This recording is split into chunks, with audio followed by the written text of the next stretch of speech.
I'm focused on his spirit cause it keeps me from his fire. The Holy Ghost is with me, so my fear I leave behind. My sins were all diminished when he took that breath and died. And if you think I'ma give up on my God, the devil is a lie.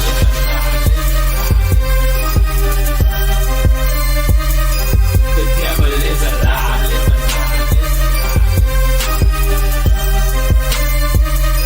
The devil is a lie. Hello, welcome to Black Tea News. I'm your host, Christina Barnes. Today we're going to be talking about, yesterday we talked about, Candace Owens and some of the stuff she said about Daily Wire. Not Daily Wire, Turning Point USA. And there was a response and they're like, hey, we're going to have a live stream that is going to talk about a lot of this stuff and Candace can come on. And so she's responding. And so she's like, we can do it tomorrow. And they want to do it like on the 15th. And then she's like, well, that's the same time that I do my show. So there's these stipulations. It seems like maybe she won't do it, or she's laying the groundwork to kind of not do it. That is not saying that she won't show up, because it's pretty ridiculous to think that's a good excuse, because she postpones and moves her stuff all the time. She's like the boss, she's been talking about Turning Point nonstop. So to say, hey, I'm going to do a show going on there. And then she goes and does a show. And then the next day she goes on YouTube and she talks about what happened. That would still work out very well for her, even if she didn't stream one day there. She lives in like Delaware and she could just fly to Arizona.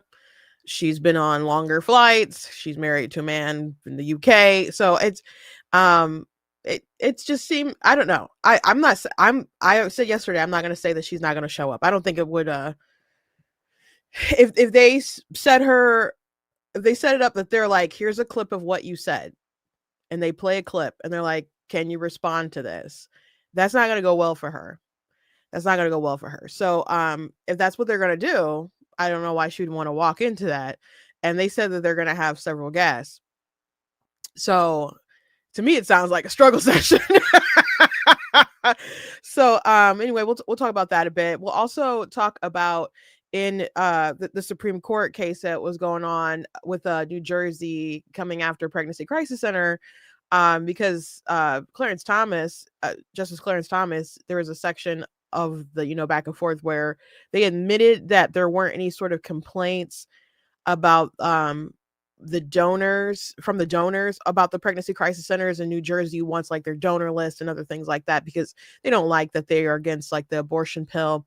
And I obviously have a lot of thoughts about the abortion industry, and it's bad enough that it is legal to do all this stuff, but it's really disgusting that they go after organizations that do their best to at least try to convince women, not through like, I hold you down and you're going to have this baby, like physical harm or something. They're like, we want to love on you. We want to help you. We want to, if you don't want to have your baby, we can help you get adoption for your baby.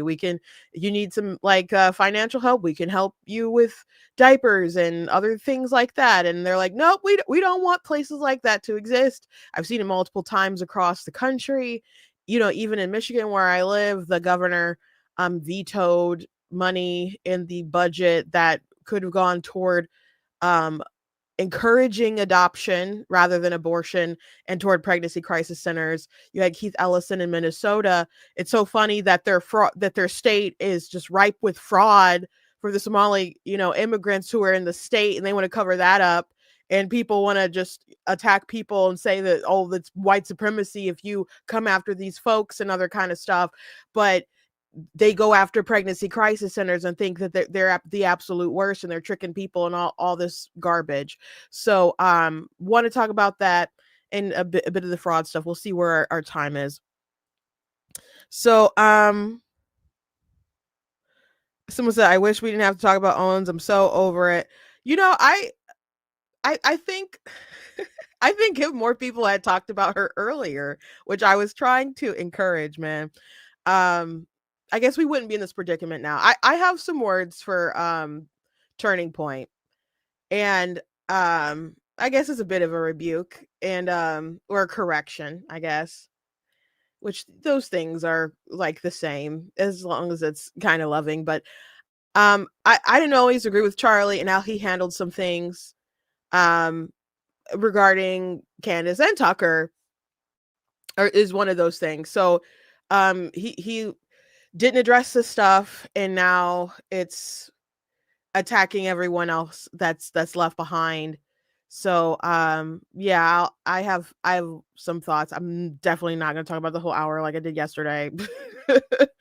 And I'm mostly probably going to, I only want to mention really a little bit, but I saw someone in the comments yesterday say that Candace, the other people lie about stuff, and Candace, if she's wrong, she'll admit that she's wrong. And that is not true. I'm not saying I'm not saying it's never not true that she will admit a mistake, but I've seen many times Candace say something that isn't true, and then she'll just claim that she didn't say the thing that she said, even though it's on camera, or you can go and look at her tweets and things like that. I have documented her lying and manipulating people about stuff for a while now. But I can give a recent example, and I'll only give one. I'm not going to go down a whole Candace sucks thing today. That's not going to be my whole episode. It's not. Anyway, before we jump into everything, I encourage you guys to go blacktunes.com, check out different content on the website, articles, videos, etc. Someone said I haven't heard her apologize ever. I can't think of an example, but I'm not going to say never. You guys can go to the website, check out different content on the website, articles, videos, etc. If you like what I do, please consider leaving a donation on the website, because it just costs a stream, run my site, all the good stuff so you guys can support. Very much appreciate it and appreciate you guys. You guys can check out different merch that's available, like different t-shirts and mugs and so on. So go ahead and check out that stuff. Of course, I have different books that you guys can also read as well, including my book Bigger. That is, I got one behind me, but oops, I think I dropped my phone. But this is Bigger right here. You guys can pick that up. There's a link in the description if you want to get a signed copy.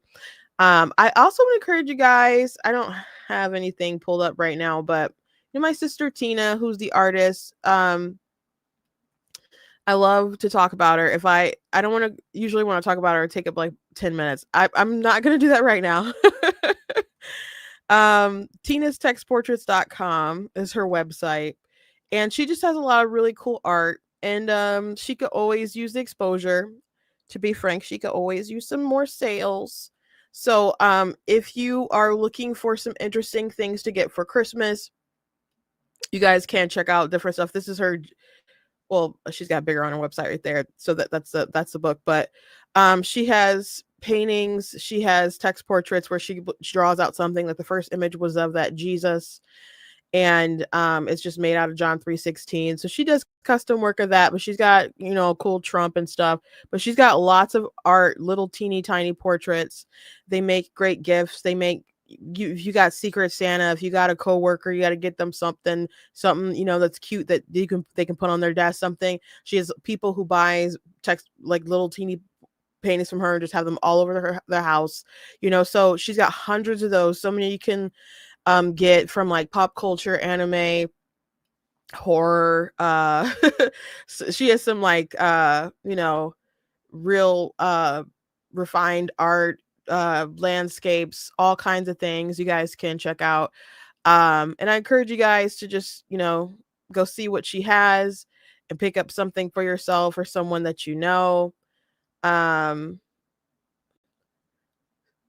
so she's also got a new calendar. That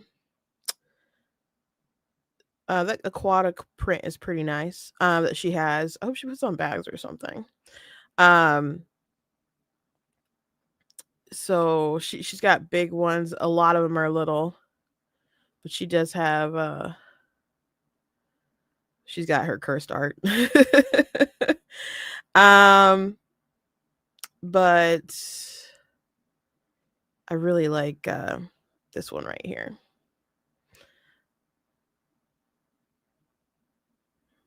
I love this one. It sold though. I love that one. This is her Bigums Moving Mountains. Bigums is a nickname because it is a big painting. So she's got cool stuff to check out. Like, I'll just leave it at that. It's tinastextportraits.com. Trying to be a good big sister and just go check out our stuff, please. Anyway, yeah, let's go ahead and talk about yesterday. So I'm not going to replay any of the clips from Turning Point. I'll just summarize. Turning Point started their show addressing Candace, some of the stuff that Candace Owens has said, detailing some of them, and just quickly, they didn't really go through a debunk of the different things that were said, just like little things, but like thoroughly not really. Noting that some of them were nuts or whatever and they didn't think was worth kind of addressing, but they're at this point that they kind of have to, and that there are people who are watching and very annoyed that they haven't said anything. There are reasons why they didn't say anything, because like Charlie was always like, don't feed the trolls, focus on the mission. But obviously this has just kind of evolved beyond the point where they can just kind of ignore it.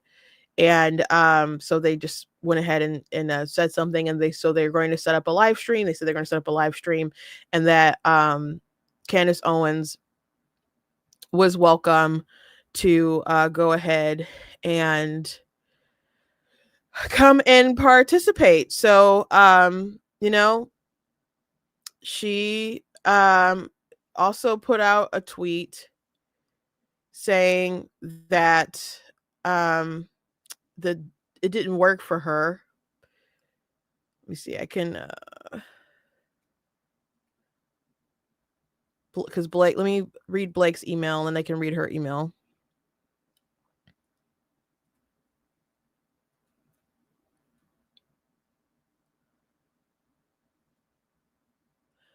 I don't know if that's too small for you guys. The live stream we announced on the show Wednesday has been sent at 4 p.m. Eastern, 2 p.m. local time on Monday, December 15th. A collection of Charlie's friends will respond to statements made by real Candace Owens to set the record straight once and for all. Prior to the opening of America Fest, we will be live streaming from Charlie's Phoenix studio.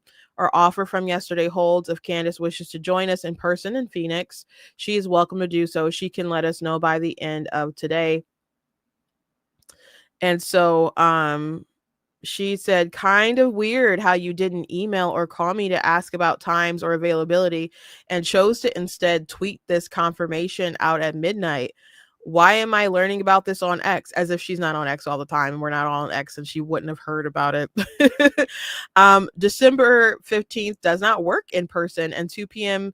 is also the literal time I do my podcast live every day, which you knew, but we will happily cancel the daily podcast and we'll join you guys virtually instead for the live stream on the 15th. If that works on your end, let's lock it in.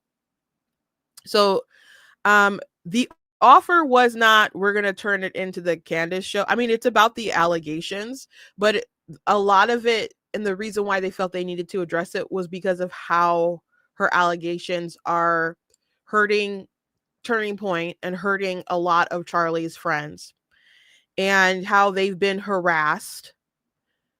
They said harassed more than Antifa has harassed them because of the things that she has been saying. So this is the opportunity for them to clear the air and address some stuff. And of course, she said a lot of the things, but this isn't a appease Candace show. They're going to address these allegations. Of course, she has said a lot of them, and they're giving her the opportunity to come on and I guess make her case and confront the people. Now, to me, it kind of sounds like a struggle session. Well, no, I guess a struggle session isn't. I don't think they care one way or another. If I don't know if that's fair to say. The goal isn't for, I think, Candace to see the error of her ways. I think they recognize that this isn't out of confusion and she's doing it for evil purposes. So I don't think this is like to open the door for her to, I don't know, repent and see the error of her ways and seek forgiveness. Though, let's pray that she gets her mind right and that happens. But some people are like, why does it have to be in person? She said she can do it virtually. And I'm like, don't they have a right to like face their accuser? Like, she's saying all this stuff. And it would just it would work better, obviously, if it was in person. A lot of people prefer to do things in person and not virtual anyway. And it's easy to talk trash behind the screen all the time, but you've been saying a lot of things that affect a lot of people. And why not take some time to sit down in front of a camera? And then there's all sorts of things that could go wrong, you know. So it's just better if you're doing things in person, like when Wes Huff was debating Billy Carson. And man, he destroyed Billy. He destroyed Billy. Um, the Wi-Fi was like terrible for Wes a lot of the times. So there's just different things that go wrong, and it makes more sense if you want to do stuff in person. They have people come in person to do stuff all the time. It's she gets on the plane and rides on airplanes all the time. She has a husband who doesn't live in this country. I mean, I'm sure they live, in their house, but they travel to the UK all the time. So she's used to airplanes. She travels and does all kinds of different stuff. She can hop on an airplane and go to Arizona. It's not that terrible of a ride. I'm sure she'll be first class or whatever. And I have yet to ride first class, but I hear they're very nice experiences because my brother only likes to fly first class. We went to Orlando recently, and we did not ride together. He's like, I'll see y'all later.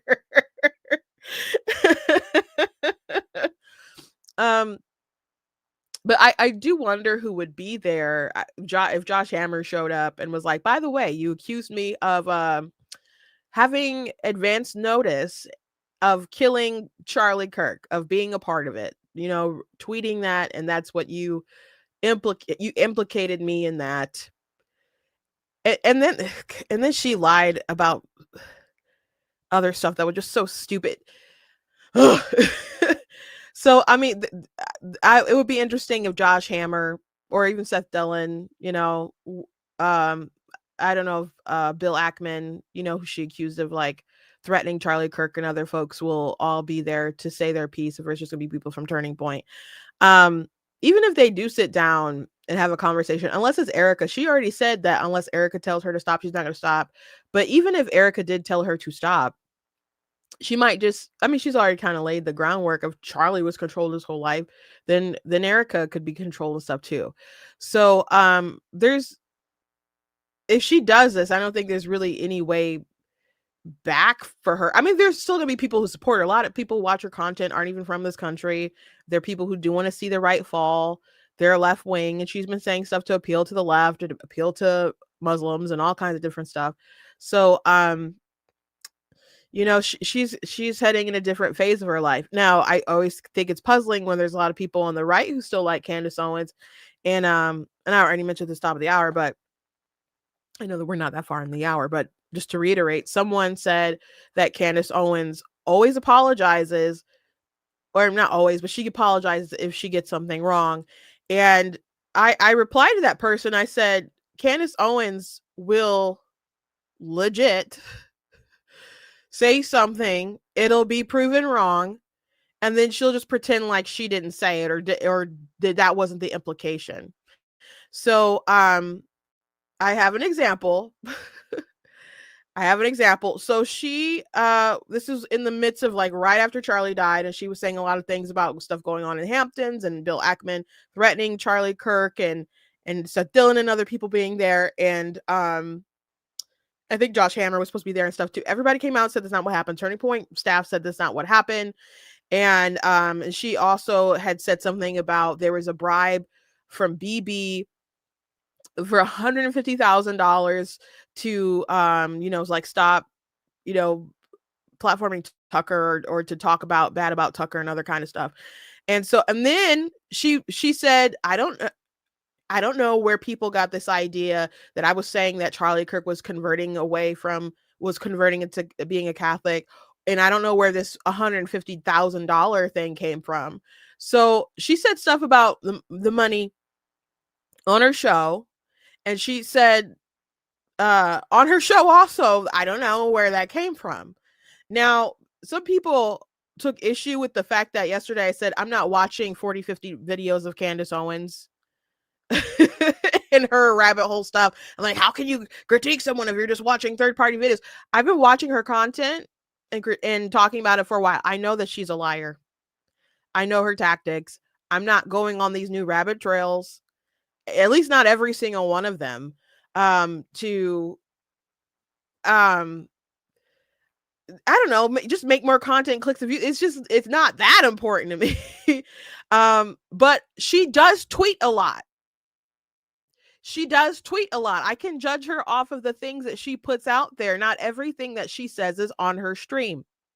Some of the things she says that are crazy are on X. As a matter of fact, a lot of the crazy things that she's been saying for the past couple of years, a lot of crazy conspiracies that she's been pushing has been on X. And I don't need to watch her show to have chronicled them and watch them and comment. And one of the things that she also said on X was stuff toward Bill Ackman and those different rumors. So, she had wrote a couple things, but there in the bottom you can see, I'm sorry, I didn't pull it up.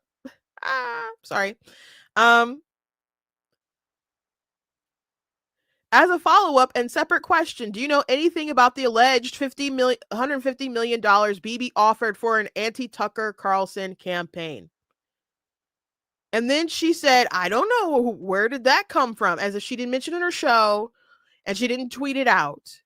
And there's not, the tweet's probably still there. This is a screenshot of it. So it doesn't matter ultimately what you debunk. She will deny saying it. A lot of her followers would just say that people are taking her out of context. A lot of people get taken out of context. I've been making a ton of content about Charlie because people take him out of context. But Candace Owens lies. And Candace, by the way, takes people out of context and stuff all the time. Like when she smeared Brian Mast as a genocidal maniac, basically. If you're not aware of that, I did cover that in one of my earlier videos about Candace Owens. Brian Mast is a congressman, and he said something about we have to be careful talking about innocent, like Palestinian civilians. And then people took that as, oh, he's saying just bomb everybody. Like, it doesn't matter. Like, no, there's no innocent people and stuff like that. And so she talked about him on her show. She talked about him on The Breakfast Club. She talked about him on, I think, Flagrant, and all this other kind of stuff. And I think she's just going off a clip that was circulating online and stuff. But she could have just gone to YouTube and watched the portion of that debate, because there were people who were like posting the whole thing of the debate. The context of that conversation wasn't about killing Palestinian civilians, their death toll or anything like that.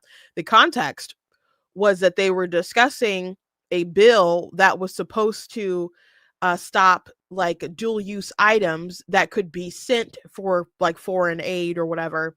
So like heavy equipment or something that could ultimately be used to tear down large security walls or fencing or something like that, or just something that they can convert into some kind of weapon, because a lot of these people are indoctrinated and may end up using these things for terror in the future. It wasn't a conversation about like screw them kids or something like that. That's not what it was for. But she, to my knowledge, she never provided that kind of context to her audience. And she claimed that another tweet about genocide is wrong was about Brian Mast in that video. When it seemed pretty clearly that she was talking about Israel, when people insinuated that she didn't clarify that or clear that up, and she got mad that people wanted her to clear it up. And there were people who were like, "Oh, you must be talking about Hamas," and she's like, "Oh, took attitude with like Dave Rubin, for example." But the Brian Mast tweet, they weren't made the same day. So how could anyone connect that those two were really together about the same thing? And in one way or another, she was wrong about Brian Mast, but now she'll like say that Israel's genocidal, so I guess it doesn't matter. So anyway, she might show up Candace is skilled in turning everything back toward being about Candace. But if what's going to happen is they play a clip and then they address something and she has to address something clip by clip by clip, I don't know how she gets out of that. I don't know how she doesn't look bad in that. You know? So if that's their goal, if I were her, I wouldn't go. I don't know if she will.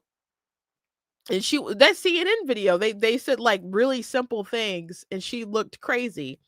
And that CNN journalist isn't particularly skilled at, gotchas or anything like that. So that was an interesting tidbit on that interview or whatever. So I just don't think it'll go ultimately well for her if she decides to do that, assuming that they handle it the right way. And I assume that they probably will want to handle it the right way. Last thing I think I want to say, and then move on from this topic, is that I don't think that people have handled the situation regarding Candace and a lot of the crazy things that she's been saying appropriately. I know I'm not a lone voice who's been sounding the alarm on her for a while. I felt like a lone voice. I know that's not the case. I mentioned like What Do You Meme has been making content about Candace for a while. Then Milk Bar TV, it farms a lot of her clips and does research and different things on her. He's been trying to sound the alarm. A.G. Hamilton, someone that I've been follow on X, has written extensively about a lot of the conspiracies that she's been diving into for a while. Dennis Prager didn't say anything for a while and then wrote that long letter addressing a lot of the conspiracies and blood libels and anti-Jewish propaganda and different things that she's been saying for a while. It's a long letter, but he posted it. To my knowledge, she hasn't really gone through it. Like, she acknowledged it existed, and I don't think there was anything beyond that. Ben Shapiro, I don't know what kind of deal they have, but there's been like few swipes here or there, but nothing like deep dive. Because I thought for sure after she had on Norman Finkelstein, he was gonna just like surgically strike, but apparently they whatever agreements they had, they obviously couldn't do that or didn't do that. And there's people like Megyn Kelly who got into like internet beefs with her in the past, but are now like, oh, she's a mother, she's stressed. Megyn Kelly's really made me look at her sideways.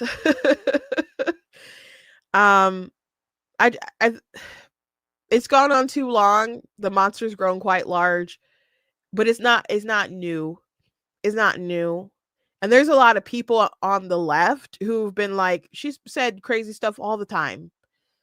And people y'all didn't care until she started talking about this thing or that thing or talking about the Jews or whatever. Like she's been saying crazy things. As a matter of fact, you guys know that I went to Israel and I was having a conversation with some people asking questions like, why do you think the people are turning, some of the youth is turning against Israel and stuff. And so we started just giving some opinions and stuff that I heard. I said, I don't like Candace. They know I don't like Candace. And I said, but one thing, I think she's like a really terrible person. But an interesting commentary that she had was, there were a lot of people who weren't really saying stuff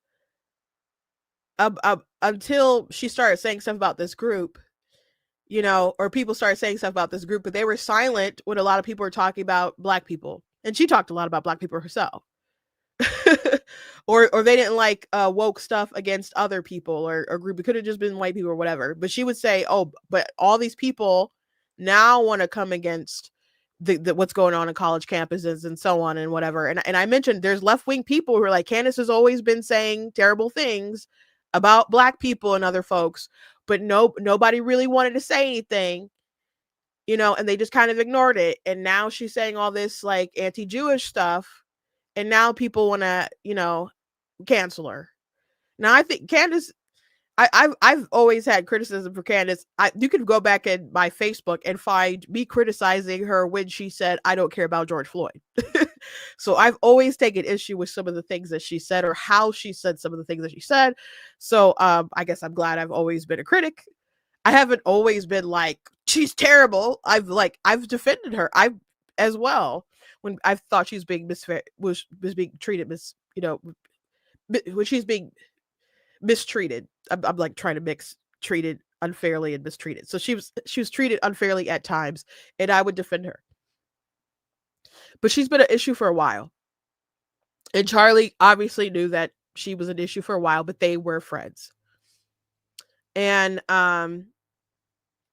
he could have respectfully did what Dennis Prager did. Took some time, see some things that she's saying in context or whatever, make sure that he represents her arguments fairly and address them. Like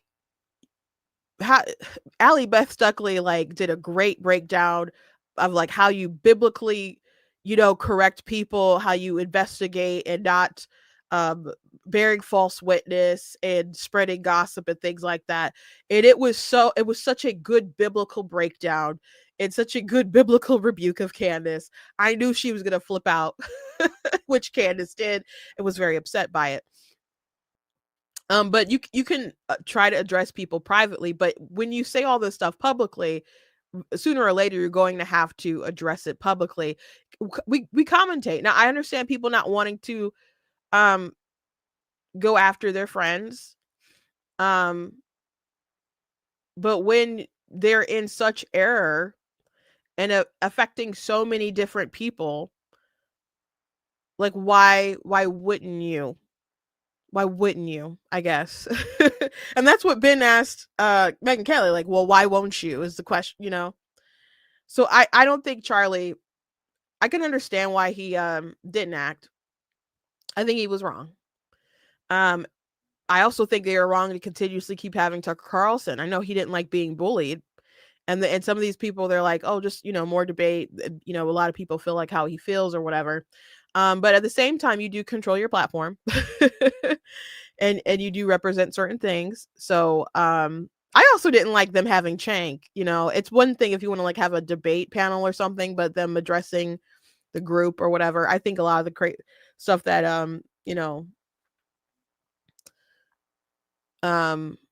Young Turks has said and pushed over the years is just pretty crazy.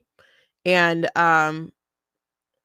they talk about why are they normalizing people on the right? I just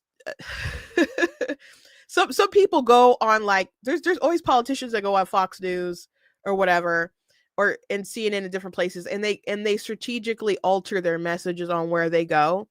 And I just want to be the type of person that's not going to let you get away with that. It's like, no, you said this crazy stuff over here. We're going to address it here. Like people who bring on Nick Fuentes to talk about maybe some things that they agree about. I wouldn't have Nick on unless we're going to talk about all his pedophilia stuff and all the violence he's talked about women. Like we're at least going to have a conversation about that. The conversation is going to be like, are you an anti-Semite? No. Okay. Well, that's not going to be the conversation. We're going to play some clips. I'm like, do you stand by this? Do you really think all these women want to be raped, Nick? Like, do you really want a young woman as much as possible for her fresh milk or whatever crazy stuff that he's been like, I'm one of those people who watch a movie or something or a TV show and I'm like, you better say this. And I'm remembering what was on in episode 2. I'm like, you better tell them off. So, yeah, that's me. That's me. So, I'd have a list of grievances. So anyway, I think I got to move on. I got to move on because I said I wouldn't talk about that all day. Anyway, let's talk about what's going on at the Supreme Court. And so I'm going to read an article from the Daily Wire. Now this is a couple of days old because this article predates them actually going to court, and then I'm going to play a clip from the court. The New Jersey, let me tell you the title. New Jersey's War on Crisis Pregnancy Centers heads to the Supreme Court. And so the New Jersey Attorney General's battle against a Christian pregnancy resource center will take center stage at the Supreme Court next week as Democrat officials ramp up the lawfare against pro-life organizations. On December 2nd, the Supreme Court will hear an oral arguments about whether First Choice Women's Resource Centers, a Christian pregnancy center, can fight back in federal court against New Jersey Attorney General Matthew Platkin's attempt to gain access to its donor list and promotion of the abortion pill reversal. What? Why would you want to stop that? There are people who have used like abortion pill reversals to save their children's life after they regretted it. That's a good thing. It's a good thing. Okay. Plankton issued a wide-ranging subpoena targeting the Crisis Pregnancy Center as part of an investigation into whether they had lied about their services. If our Attorney General can bully us, it can happen in other states that promote abortion. It's our hope that our efforts will result in protection for the pregnancy centers across the nation. There is such a great need in New Jersey for women to consider all of their pregnancy options and not think that abortion is their only option. Amy Huber, the executive director of First Choice Women's Resource Center, said in a press call, First Choice has centers in 5 of New Jersey's largest cities: New Brunswick, New York, Morristown, Montclair, and New Jersey City. Services include free pregnancy tests, ultrasounds, and options for counseling. They also offer parenting programs that provides essential needs such as baby clothing and diapers. Since 1985, they have aided over 36,000 women. That's a while. That's one of the reasons they probably fight back. There's a lot of pregnancy crisis centers that want to help women, organizations that want to help women and do help women. But if they get to these kind of situations where you got the Attorney General or someone picking on them, that they don't have the money to fight back. So praise God for this group that does and is doing that. Represented by Alliance Defending Freedom, which they usually take on cases like this. First Choice sued Plankton after Platkin after he subpoenaed them in November 2023 for 10 years of documents related to its promotion of the abortion pill reversal, information they provided to clients and donors, personal records, and copies of every advertisement the centers had run. There were no allegations of wrongdoing, Huber said. It was simply a fishing expedition. Like, show me the man and I'll show you the crime. Receiving the subpoena was completely overwhelming. We are a small nonprofit, and the idea of compiling so much information was completely daunting.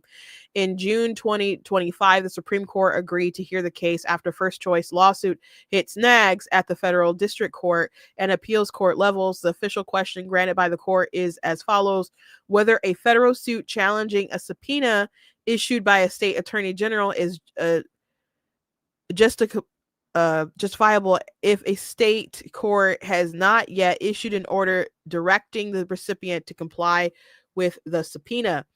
Responding to the Supreme Court's decision to hear the case, Platkin said that subpoena he issued was lawful and accused First Choice of hiding information about its operations. First Choice, a crisis pregnancy center operating in New Jersey, has for years refused to answer questions about their operations in New Jersey and the potential misrepresentations they have been making, including about reproductive health care. Platkin said, I remain committed to enforcing our fraud laws without fear of favor against anyone who would harm or violate the rights of our residents, no matter how powerful the entity on the other side.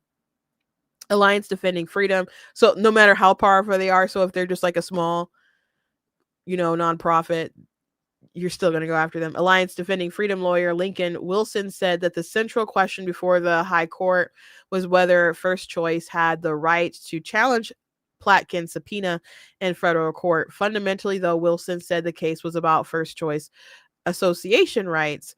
Any organization, right or left, no matter which side of the aisle you're on, there needs to be the ability to keep this information confidential, he said. And if the government can just go ahead and pretextual theory and demand that you turn over the names of your donors, then everyone in this country is less free. The Trump administration is backing First Choice, with the Justice Department filing an amicus. It's not amicus. I heard someone else say it today, and I'm like, oh, I've been saying that wrong. Brief arguing that First Choice should be allowed to pursue its federal lawsuit. A party has standing to challenge a subpoena, and such a challenge is ripe if the party faces a credible threat that the government will bring proceedings to enforce the subpoena because petitioner satisfies that test. It suits the Justice Department wrote. Pregnancy centers across the country that support vulnerable women in blue states like California, New York, and Illinois have all faced legal challenges for promoting the abortion pill reversal protocol. The protocol is a method backed by pro-life organizations where a woman can take a prescribed dose of bioidentical progesterone to potentially reverse the effects of mifepristone and save an unborn child if she changes her mind at the last minute about going through with the abortion. New Jersey has enshrined abortion into the state's constitution and has no pro-life protections in place. Huber said that the expansive abortion laws created an environment where anyone offering an alternative would be targeted. Our state has done everything they could to make New Jersey a sanctuary state for abortion, she said. Since pregnancy centers like ours do not perform or refer for abortion, we are targets for a government that disagrees with our views. And that is just sick. Like I already mentioned, Keith Ellison has come out against pregnancy crisis centers and, like, oh, they don't, about their tactics. Gretchen Whitmer, and her administration has come out against pregnancy centers and their tactics and stuff. And I already mentioned that that she has vetoed line item vetoes and stuff out of the budget to say, like, no, pregnancy crisis centers should not be receiving any funds. And also, we don't want any money to go toward organizations or any efforts that would try to promote women, putting their children up for adoption rather than aborting their children. These people take issue when you say that some people are pro-abortion and they're like, no, we're pro-choice. I'm like, pro-choice to do what? Pro-choice to vote for Donald Trump? Pro-choice for someone to drink and go driving? Like, what are you pro the choice of doing? You're pro them choosing abortion, pro them having the opportunity to do that. Now we can say pro-choice and we know what we're talking about, but they also want to be like, you're not really pro-life because you support the death penalty or something. Like, we know we're talking about, we're anti-abortion. So if you just want to like put it in, like, say what we mean, I'm anti-abortion and you are pro-abortion, pro-women having the right and the access to do that. Okay. But there are people who are pro-abortion. They push it and they don't want you to have a different option. They don't want that to be obstructed because it's an industry. A lot of people make money from it, and there's a psychological component to it. They know someone who had abortion, maybe they had an abortion, so they have to defend the institution of it as if it's a good thing. And you shouldn't be able to shame them. When you say, like, hey, abortion is bad, it's not your business. What gives you the right to say that? The First Amendment gives me the right to say that. We can discuss it. We put it in laws. We discuss laws all the time. I obviously have the right to talk about this. We should have a debate. People don't even have the courage to talk about what they support. I did a video, I think it was earlier this week, about Maya Hawke. She's on Stranger Things, but there's a video, it's an old video actually, of her talking. It just went viral, I think, because of Stranger Things. Maybe, I don't know if it's Kristen Hawkins who posted it, made it go viral. She's the president of Students for Life. But I saw it on TikTok making the rounds. I don't know if she's the one who posted it, made it like go viral right now, but I saw it on her profile, and I, downloaded it, and I did a TikTok about it, posted a couple different places. And she talked about on Jimmy Fallon how her mother wrote an essay about her abortion to defend it because she was trying to counteract and condemn the Texas law. And she didn't have some kind of like medical emergency. She was a young actress, and her and her family got together, basically decided it wasn't a good time. That's not a good reason to have an abortion. But Maya Hawke, she's like, she wrote this beautiful essay about, you know, having abortion, and how, you know, if she didn't have it, then her life would have been derailed, and my dad's life would have been derailed, and I probably wouldn't be here. And I thought that was a crazy sort of argument, because another way you could look at it is, if Maya came at an inconvenient time for her mother, she also wouldn't exist. And when I've seen people decide to be pro-life because they realize, like, oh gosh, I barely made it out of the womb. If I came out the wrong time, I wouldn't be here either. And they think that's kind of messed up. But I also said that just a lot of things can happen in your life or in history or whatever that is a catalyst to other things happening. But that doesn't mean that those things are moral. So I brought up how my dad went to Nigeria in like 2000. He went 99 in 2000. So one of those two times that he went, he was asked, like, oh, aren't you glad that your ancestors were enslaved and now you're the United States of America? And he was horrified. He's like, no, I would have never wanted that pain to be inflicted upon them. No, I'm not grateful for that. And so it's true that my ancestors being enslaved eventually led to Keith being born in the United States of America, the greatest country in the world. And we're very grateful to be here. But that doesn't make what happened to them good. So even though maybe Maya wouldn't be here, maybe she'd just have an older sibling, but maybe Maya, you know, wouldn't exist if they wouldn't have killed that other child. But that doesn't make what they did a good thing, just because there was a domino effect, that like little things that we decide every day lead to different outcomes that could be big or small. So that's not a good, like, logic rationale for why abortion is good. So anyway, you know, that video started doing really well on different platforms, but on TikTok particularly, because a lot of people are talking about Stranger Things. And so you know, I think it's got like 70,000 views or something like that. And there's so many people saying, like, well, the baby didn't exist. If it didn't exist, what did she abort? How dare you care about things that aren't even living and breathing? If it's alive, if it's not alive, why was it growing? If it's not alive, why did she need to kill it? If it didn't exist, like, how did they get to it? Does it live in the upside down? Is it in another dimension? Like, what do you mean it's not here? What do you mean? It's just a clump of cells. What does that mean? It's just meaningless tissue. What kind of tissue? What is it? It's what does that mean? There's like particular tissue in our body. They do different things. Like, what, you don't even know what you're saying. You're just throwing out slogans. Like, if you're not grown up to admit, and I just saw Secular Pro-Life do a video about this. If you're not willing to admit that abortion actually kills a living human, I understand that you don't value them, but it's true that they kill a living human. If you can't at least admit that, you are not intellectually honest enough for this conversation, emotionally intelligent enough for this conversation. It could be cope, it could be ignorance, but abortion kills living human beings. And people don't even want to admit what it does. And then they want to attack people and do lawfare against people who are trying to convince women to just not do the thing. They can't legally stop them. They're not barricading the pregnancy crisis center. I mean, the abortion clinics. At least not these people work at the pregnancy crisis centers. They're like, hey, would you like some help? We can help you. Did you make a mistake? Like, we could save your baby. And the Democrats are like, how dare you?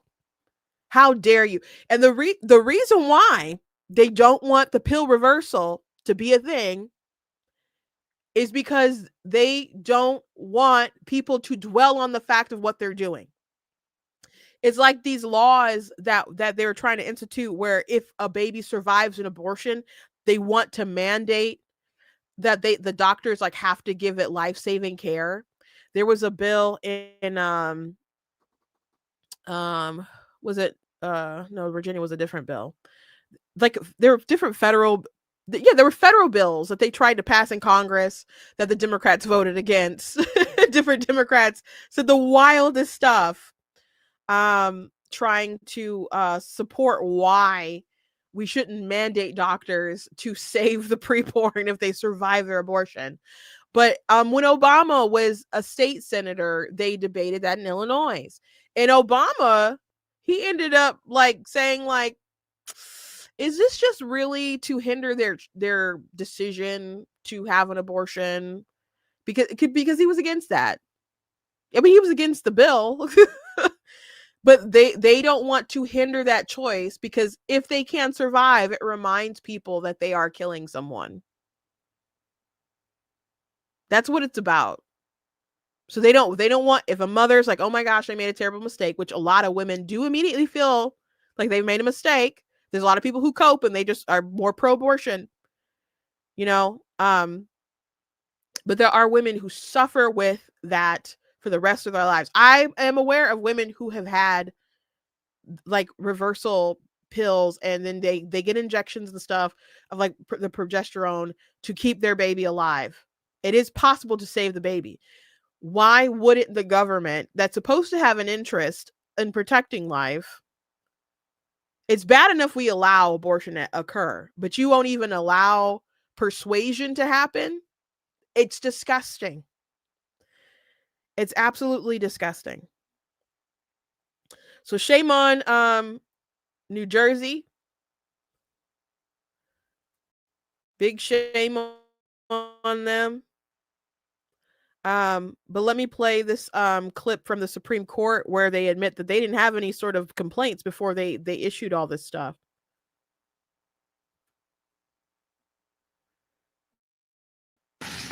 Did you have complaints that formed the basis of your concern about the fundraising activities here? We certainly had complaints about crisis pregnancy centers that petition. No, about this crisis pregnancy center. So I think we've been clear from the outset that we haven't had complaints about this specific. So you had no basis to think that they were deceiving any of their contributors? I don't think that's correct, Your Honor. I think we had carefully canvassed all of the public information that is provided on the website of First Choice in making a determination that we wanted to initiate an investigation. But you had no factual basis? I don't think that's true, Your Honor. I think, for example, you could take a look at a comparison between the donation page for First Choice that we have carved out from the very beginning. So you had no complainants? We had no complaints, but the state governments, federal government, initiate investigations all the time in the absence of complaints where they have a reason to suspect that there could be potential issues of legal compliance. And look, it could be the case based on our investigation, when we look at documents, when we look at information, that ultimately will determine that First Choice isn't liable for any violation of the law. Well, that just seemed to be a burdensome way to find out whether someone has a confusing website. But you said earlier that you did not agree with their characterization of why they were being put to this. And it would seem that the obvious way to refute that was to say we had 100 complaints. But you say you have no complaints, but rather you looked at the website and their materials and you think it could have been misleading.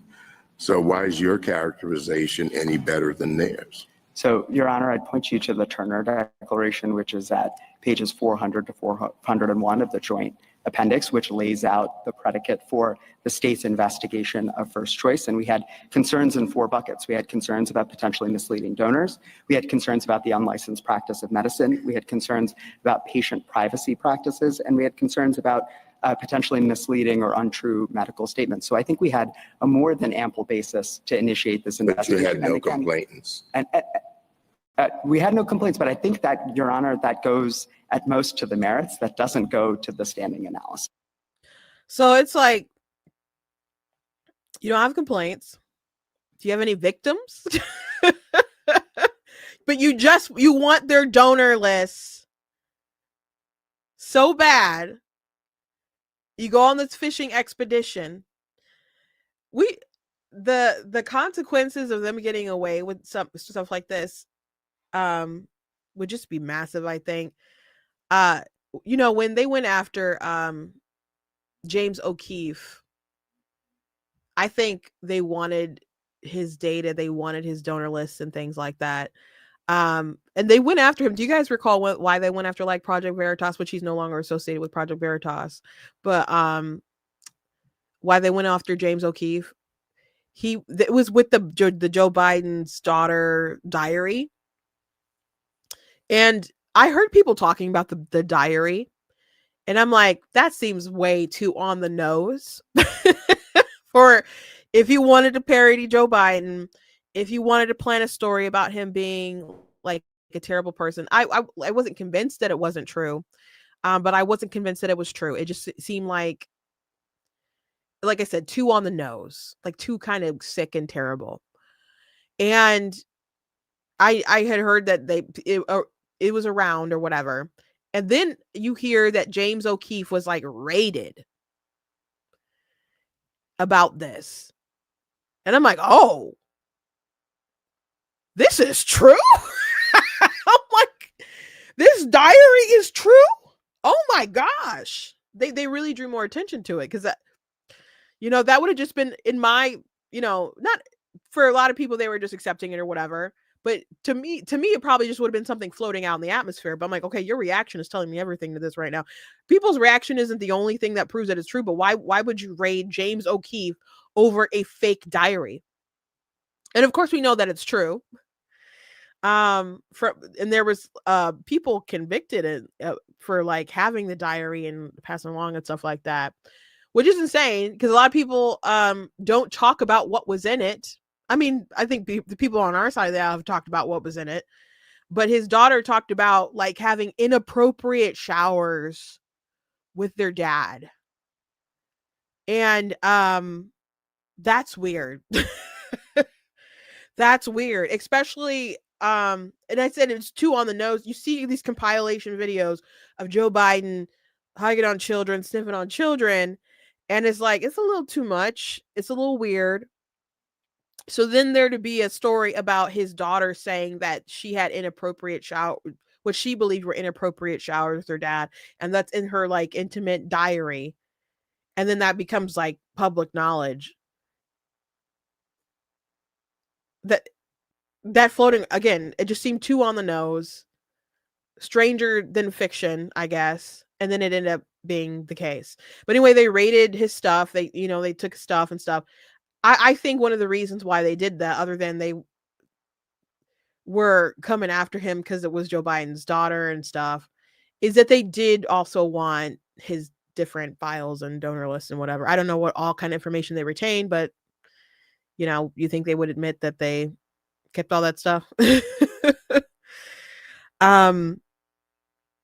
So yeah, sometimes it's show me the man and I'll show you the crime. This is wild that they're going after the pregnancy crisis centers like that. And I know this is in New Jersey. But it's just interesting. I'm like, don't y'all have other crimes to prosecute? Like, I don't know, people attacking people on the subways or people hitting each other in the like murdering each other in the street and attacking Asian grandmothers. And isn't there like other real crime to focus on instead of stalking pregnancy crisis centers to see if they'll give you their donor list because you don't like information that they're putting out about the abortion pill reversal? Isn't there other things you could be doing to protect your state? Isn't there? I think there probably is. Keith Ellison, who doesn't like pregnancy crisis centers either. Like, isn't there other things? And he had announced, I haven't looked into actual lawfare that he might have done against them. I'm just by memory. I remember him talking about going after them. And this was a while ago. I'll have to look kind of more into it to see how much he, I guess, followed through with that. But they have so much fraud in his state of Minnesota, and he took donations from people like involved in that stuff. The fraud was so rampant. Like there were fraudsters who were bribing the jury, saying like, hey, convince the jury that this was white supremacy and we're not actually, and get a not guilty verdict, and we'll give you all this cash. And they've gotten all this fraud money from taxpayers, and they enrich themselves, and send a lot of it home. I don't understand why we don't charge money with the remittance fees and stuff. We should just be like take. I guess I don't know all the logistics and legality of this stuff, but it seems like weird to me that Trump is so focused on tariffs. Like, we're going to make America rich, when there's so much of our money that goes out to other countries, and ends up being a big portion in some of these cases, their economy, just money that people send out of our country to their relatives or whatever back home. And it's like, oh, and of course that encourages illegal immigration and people continuously migrating and other stuff like that. People should come in and be a help to the country.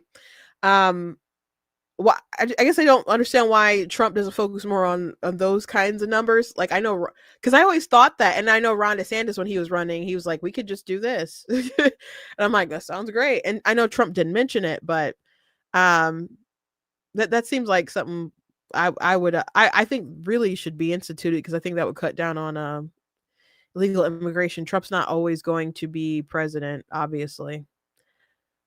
Despite what some Democrats think. Trump's not gonna eternally run for president, nor will he live forever, but his ghost could always come back and haunt America, I suppose. Or we could just have an AI robot Donald Trump just programmed, and we could just keep voting for the robot.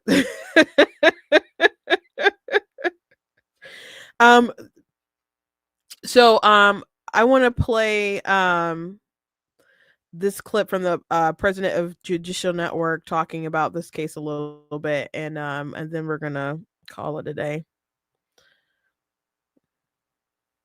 I just think New Jersey has really gotten out way over its skis here in attempting to bully pregnancy centers this way. And I think it's also part of a theme of lawfare that the Supreme Court is frustrated with, and they don't want to see the courts abused in this way. Really, we don't want to see them abused this way on either side of the aisle. This case, it's New Jersey, but as we talked about with the NAACP case, it can happen on all sides, right? And they're obviously not a conservative organization, and they were targeted this way. It's telling that even the ACLU filed an amicus brief in favor of the crisis pregnancy centers. And that's saying a lot. The ACLU nowadays isn't as, free speech absolutist as it used to be. Oftentimes it does take positions that almost go against the First Amendment, but align with their liberal ideology. In this case, they didn't. They said, hey, this would be definitely a bridge too far. And I thought that was really telling. And I think that's the kind of thing that's going to show the justices, this isn't just a right-left issue. This is a, do we want government being weaponized against organizations? And of course, the answer to that is no. Amen. Amicus brief. I know what it is. I guess I've been saying it wrong the whole time, but amicus brief. So anyway, that's the show for today. I hope you guys enjoy. Please go to blackteens.com. Check out different content on the website, articles, videos, etc. If you like what I do, please consider leaving a donation on the website, because it does cost to stream, run my site, all the good stuff. So you guys get support. I very much appreciate it, and appreciate you guys. You guys can check out my different merchandise that's available on the website. Like this cool Frederick Douglass t-shirt, like the Constitution is a glorious liberty document. That's a quote from the What to the Slaves is the 4th of July, which I was thinking about that the other night, because I made some content, because people will get like so mad when you compare slavery and abortion. Now I think that abortion is actually far worse, but and I can double down and explain that. I don't have time to do it today. I actually have written articles about it. You could just go read about it, but I've made that case. But people get so mad just about the comparison. And I brought up, I already mentioned, I brought up like the Nigeria slavery thing, and people are like, oh, that's so stupid. Why would you say? I'm like, it was perfectly reasonable why I used that analogy to the situation. You just don't like that I mentioned slavery, period. But in the speech, Frederick Douglass compares slavery to the American Revolution. And why did he do that? He made that comparison because he said the American Revolution, when we look back at it now, like in the 1860, I don't know if that speech was in 64, 63 or whatever. I guess it could have been 62, maybe it could have been 61, just some point during that time. It's just like obvious that it was the right thing for America to rebel against Britain. It was it's so obvious now when you look back on it. But at the time, there's all this turmoil that if you sided against Britain, then you're a traitor. You know, it wasn't so obvious, but now it's obvious that Britain was in the wrong and it was right to do what we did and our America and all this other stuff. And his point was, it's wrong to do slavery. This is a great evil right now. And people will look back and be like, oh my gosh, it's so obvious that it's an evil thing. But they were in the midst of the controversy during that time. So when people think about abortion now and we compare it with slavery, okay, it's very obvious now that slavery was a terrible thing.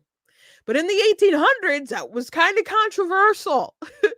People had a great big war about it. People didn't all feel the same way. But now looking back on it, it's so obvious that it was an evil thing. So when we make comparisons, you have to ask yourself, what is the actual message that's getting out? Now, not all comparisons track, and you have to have like, it has to make sense, right? But people are just offended when you mention slavery at all, because we know it's like baked in your subconscious that was a really evil, heinous thing. But a lot of people, if they were living during that time, they wouldn't feel that way. They wouldn't feel that way. It's really easy to be like, oh, I'd be one of those people who would stand up against slavery. Would you? How do you know? How do you know that you would feel that way during that time when it was common, when it was, baked into your economics, and people would treat you poorly if you disagreed with their livelihood, their how they've managed to live in the country.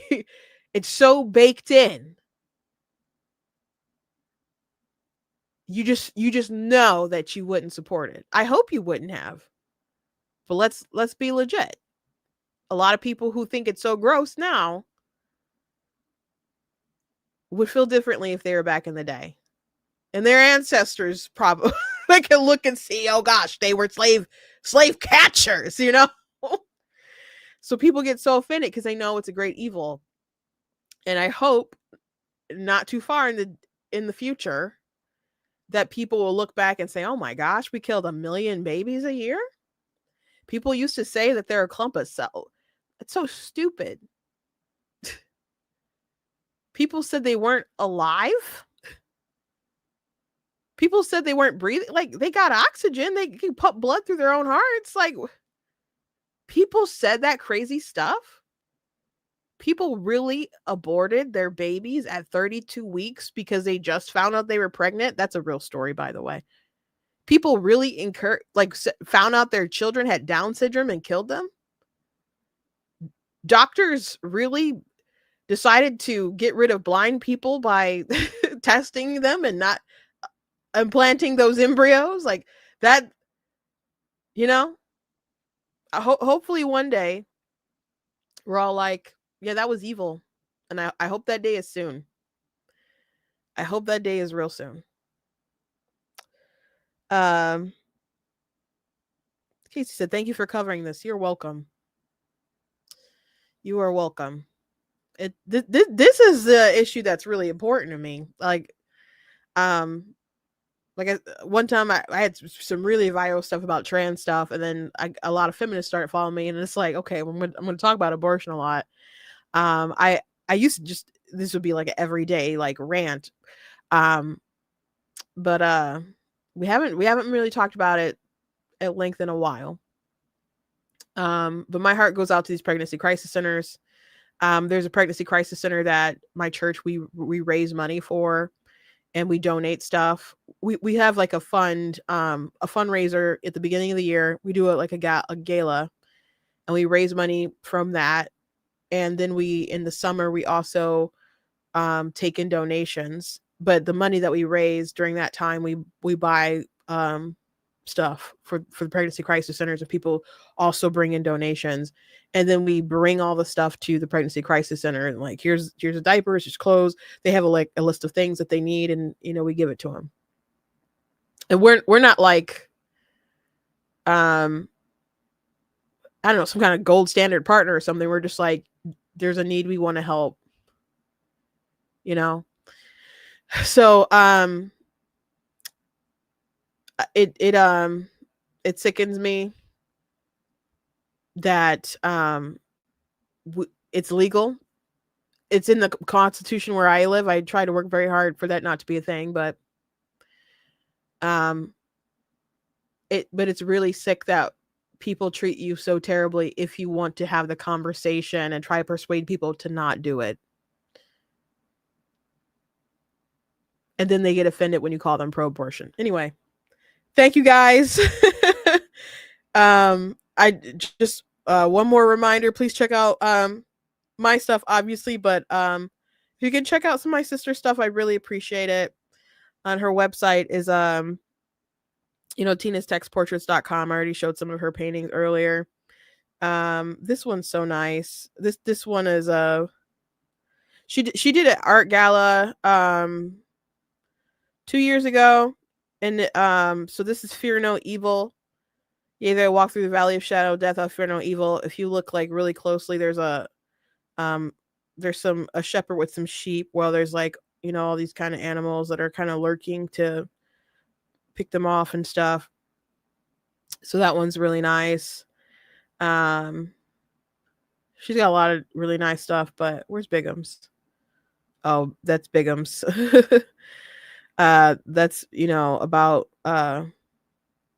moving. That's her moving mountains right there. It's a big painting, 10 by 10. I bought her that canvas. I bought her that canvas.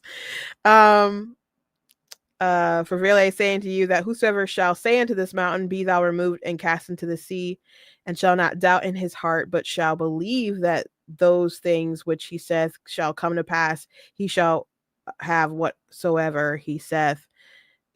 And if you the mountain's pretty massive and stuff, but when you get into the finer details, there's like all this vegetation and other things like that that's in the mountain. So it's a really neat painting about how faith can change our landscape and an environment and so on. So she's got a lot of cool stuff. She's got a ton of teeny tiny paintings that are inexpensive. There's something for every budget. And then of course her text portraits are really neat. And a lot of people have gotten to Donald Trump. Donald Trump also has this. They kind of swiped it, but that's for another day. Story for another day. That's a story for another day. Anyway, God bless you guys. And I'll see you next time.